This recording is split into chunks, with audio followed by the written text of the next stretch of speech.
Şimdi bir kitabımızdan söz edeceğim. Pir Sultan Abdal. Bize de Banaz'da Pir Sultan derler. Bizi de kem kişi bellemesinler. Pir Sultan Sivas Banaz'dan büyük bir ozanımız.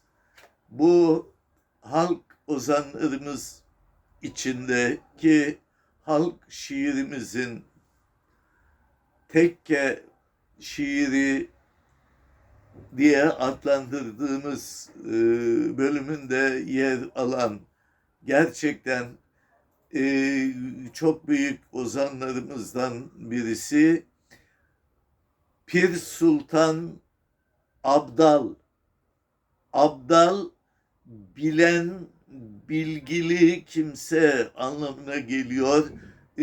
İnsan üzülmeden edemiyor. Aptal diyenler çıkıyor.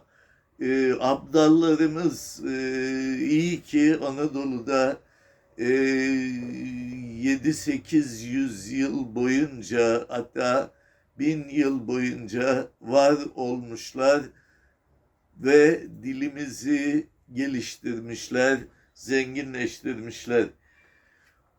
Halk ozanlarımız içinde Pir Sultan Abdal'ın özel bir yeri var, önemli bir yeri var.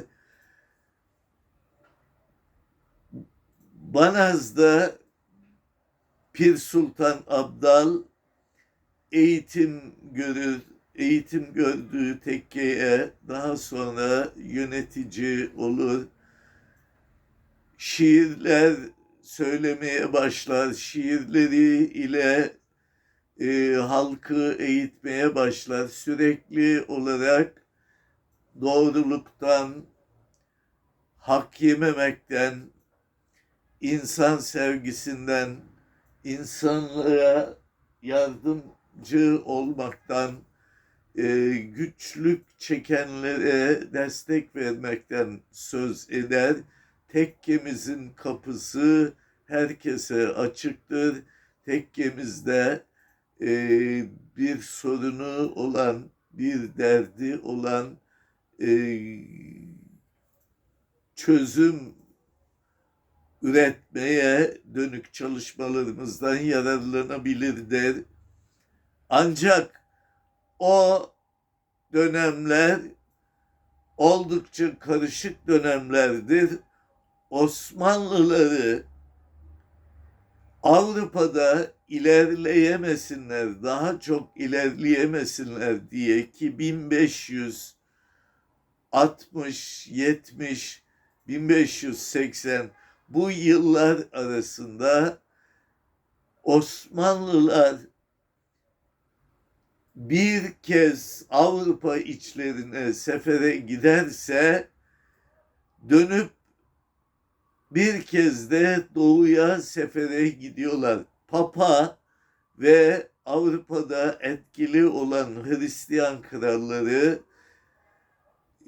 özellikle Safevi devletini İran'daki destekliyor, onları kışkırtıyor ve Osmanlı Avrupa'ya sefere gittiğinde Osmanlı'ya doğudan saldırıya geçmelerini sağlıyorlardı. Osmanlı böylece iki ateş arasında kalmış oluyordu. Bu oyun uzun süre devam etti. İşte İran'la savaşlar oluyor. İranlılar Şii mezhebini Anadolu'da yaymaya çalışıyorlar. Osmanlı yöneticileri Pir Sultan Abdal ve onun tekkesine bağlı olan onun çevresindeki Alevi kökenli insanları Şii çaşıtı, casusu sayıyorlar ve Sivas valisi bunları sürekli takip altında tutuyor. Daha önceden de bu konuda Yavuz Sultan Selim zamanında Anadolu'da Yavuz Sultan Selim 1514 Çaldıran Seferi'ne giderken Alevileri öldürtmüştü. Bu sayının 40 bin dolayında olduğu öne sürülüyor. Doğruluk derecesini bilemiyorum ama bu tez ortada. İşte söylencelere göre, Pir Sultan Abdal söylencelerine göre Sivas'a bir vali gelir.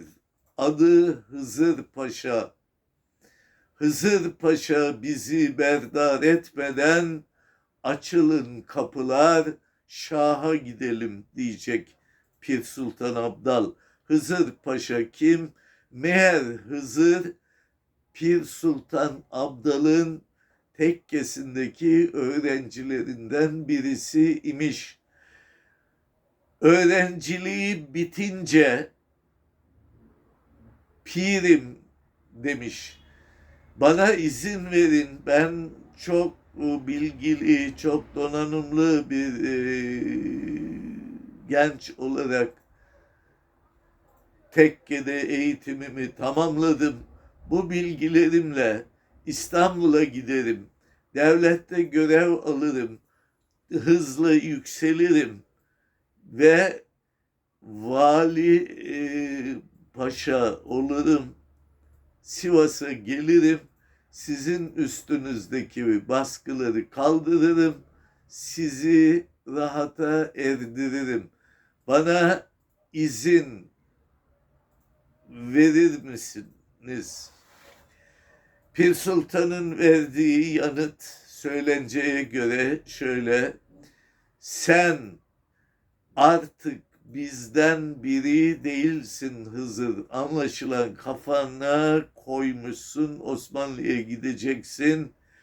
Kürkler içinde samur kürkler giyen bir Osmanlı paşası olacaksın. Sivas'a gelirsin. Sivas'ta bizi rahat ettirmezsin ve bizi astırırsın dediği söylencede yer alır. Sonuçta Hızır Paşa gelir, gerçekten de Pir Sultan'la ilişki kurmaya çalışır. Pir Sultan'a bir subayı ile birkaç askerini gönderir. Köyünden Pir Sultan Abdal'ı getirin der. Pir Sultan Abdal'ı getirirler. Akşam yemeğe oturtur Pir Sultan Abdal'ı. Buyur der, yiyip içelim, bolca sohbet edelim, sizi çok özledim. Aşçımı İstanbul'dan yanımda özel olarak getirmiştim. Aşçım çok yeteneklidir. Siz de şimdi bu yemeklerden tadınca aşçımın ne kadar yetenekli olduğunu anlayacaksınız. Buyurun der pirim, soframıza başlayalım yemeye. Pir Sultan Abdal sağ ol Hızır Paşa der. Ben önlemli geldim. Torbasından küçük bir çıkın çıkarıp açar. Çökelek peyniri ve bir parça tandır ekmeği vardır. Çökelekle ekmek yemeye başlar. Hızır Paşa çok kızar. Neden böyle yapıyorsunuz? Bir iki lokma da şu güzel yemeklerden alsaydınız. Hızır Paşa der, ben onları yiyemem. Ben Osmanlı'nın vergiyi nasıl topladığını biliyorum. Her gün içindeyim. Bu Osmanlı'nın topladığı vergilerden alınma, yapılma, sofrada kan var, gözyaşı var, rüşvetle alınmış, zorla alınmış, yolsuzluk yaparak alınmış, her türlü yolla Osmanlı'nın kasasına girmiş. O kasadan da işte bu şekilde peşkeş çekiyorsunuz. Ben bu sofradaki yiyeceklerden yersem benim için bu doğru olmaz. İşte Osmanlı'da olan biteni, Osmanlı'nın işleyişini, Osmanlı'daki rüşveti, yolsuzluğu, soygunu yalnızca Pir Sultan Abdal dile getirmez. Pir Sultan Abdal'dan az daha önce yaşamış olan ve 1555 yılında ölmüş olan Fuzuli de çok büyük bir şair. Bağdat'ta Kanuni Sultan Süleyman Bağdat seferinde adını duymuş. Kanuni de şair. Fuzuli'nin şiirlerini kendi sesiyle dinlemiş, çok beğenmiş. Demiş ki yaşlılığında rahat etsin, aylık bağlayın, emekli aylığı bağlayın deyip çekip İstanbul'a dönmüş. Fuzuli bakmış ki 4 ay sonra hala aylığı bağlanmamış, gel paranı al denmemiş. Birisine, bir devlet memuruna gidip sormuş, ya demiş, durum böyle böyle, hala bana aylık bağladık, al demediler. Oho demiş memur, sen daha çok beklersin. Niye demiş, senin işlemini yapacak olanlara sen vereceksin önce, sonra da onlar sana verecekler. Sen gidip de bir şey vermemişsin ki. Düşünür Fuzuli, işlemi yapması gereken memurlara gider, selam verir, ilgilenen olmaz, selamını alan olmaz. O da bunun üzerine dünyaca ün kazanmış şikayetnamesini yazar. Bunlar yolsuzluk yapıyor, benim hakkımı vermiyorlar, işlem yapmıyorlar, ne biçim devlet, ne biçim adalet falan diye yakınmaz. Böyle yakınırsa sıradan bir insan olur. O fuzuliliğini yapar. Fuzuli olarak şikayetname mektubunda der ki, selam verdim, rüşvet değildir diyor, mültefit olmadılar. Selam verdim, bunun rüşvet değeri yok diye iltifat etmediler, ilgilenmediler. Evet, işte Osmanlı'nın hali pür mevlali budur. Osmanlı'da bir büyük şairimiz daha haykıracak.